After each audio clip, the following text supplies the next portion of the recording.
If you don't like bacteria, you're on the wrong planet. Bacteria is one of the 6 microbes found on this planet.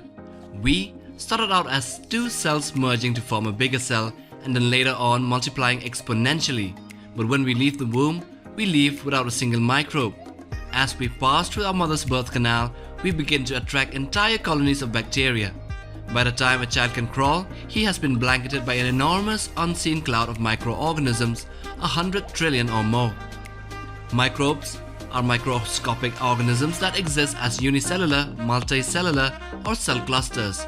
They are tiny living things that are found all around us and are too small to be seen by the naked eye. They make up more than 60% of the Earth's living matter, and scientists estimate that 2 to 3 billion species share the planet with us. They live in water, soil, and in the air. The human body is home to millions of these microbes too. Some microbes make us sick, while others are important for our health. These microbes also play a key role in maintaining life on Earth, fixing gases and breaking down dead plant and animal matter into simpler substances that can be used at the beginning of the food chain.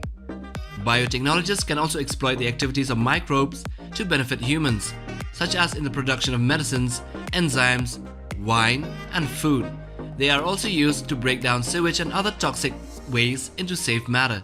This process is called bioremediation. The most common types of microbes are bacteria, viruses, and fungi.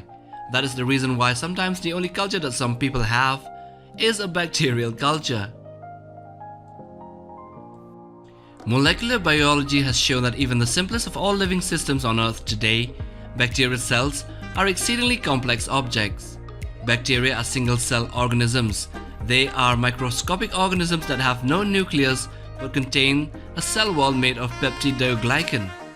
Bacteria are the direct descendants of the first organisms that lived on Earth, with fossil evidence going back to about 3.5 billion years.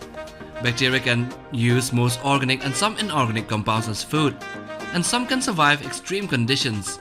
Some bacteria need oxygen to survive, while others do not. Some love the heat, while others prefer a cold environment. Bacterial cells are different from plant and animal cells. Bacteria are prokaryotes, which means they have no nucleus. A bacterial cell includes a capsule, which is a layer found on the outside of the cell wall in some bacteria. A cell wall, which is a layer that is made of a polymer called peptidoglycan. The cell wall gives the bacteria its shape. It is located outside the plasma membrane. The cell wall is thicker in some bacteria called gram-positive bacteria, while some bacteria do not have a cell wall at all. Bacteria also consist of a plasma membrane. This is found within the cell wall. This generates energy and transport chemicals.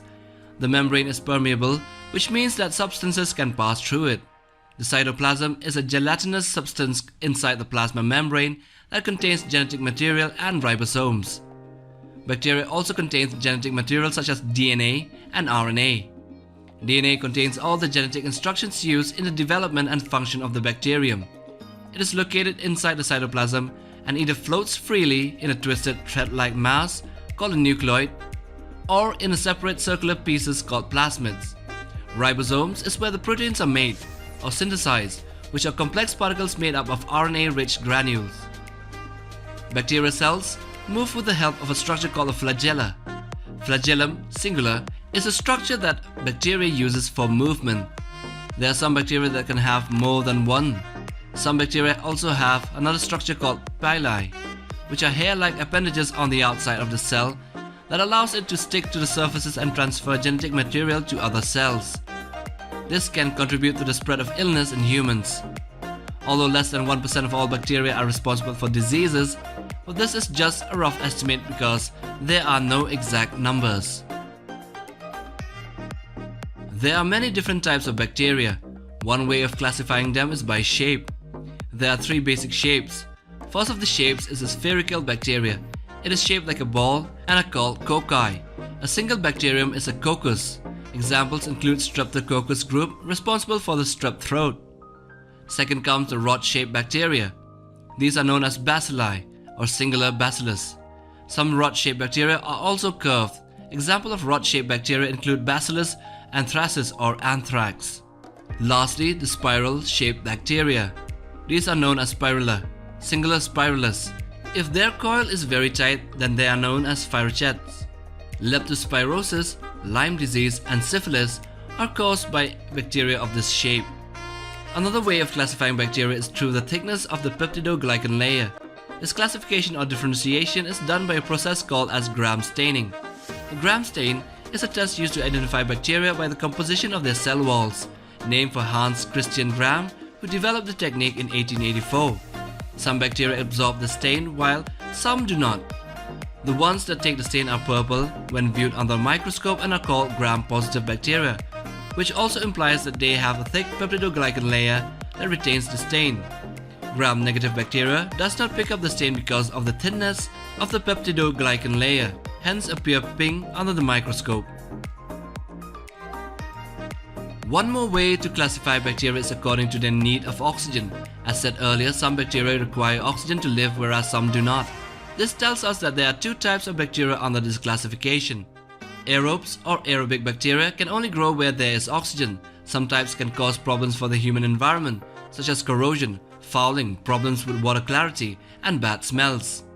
Anaerobes or anaerobic bacteria can only grow where there is no oxygen, which means they do not need oxygen to survive. In humans, they are found in the gastrointestinal tract. They can also cause gas, gangrene, tetanus, botulism, and most dental infections. Some other types of bacteria can survive under extreme conditions. These are known as extremophiles.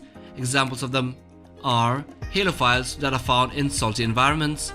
Acidophiles are some which live in environments as acidic as pH 0. Alkaliphiles live in alkaline environments up to pH 10.5. And psychrophiles are found in cold temperatures, for example in glaciers. How about an interesting fact? Did you know that biology is the only science where multiplication and division means the same thing? With this, let us come to the reproduction or the multiplication of bacteria. Bacteria reproduce by a process called binary fission. Binary, which means two, and fission, which means to divide. In this process, a single cell known as the parent cell continues to grow, and the DNA is replicated and the cell separates, forming two cells which are called the daughter cells. Each daughter cell receives a complete genome, and the DNA found in parents and offsprings after binary fission is exactly the same. Bacteria multiplies very fast when conditions are favorable, such as the right temperature and nutrients are available. Some bacteria, like Escherichia coli, can divide every 20 minutes. This means that in just 7 hours, one bacterium can generate 2 million bacteria. So you better be nice to a bacteria, they can outnumber you 1,000,000,000 to 1. So do like, share and subscribe to this channel, and do click on the notification bell for regular and actual notifications.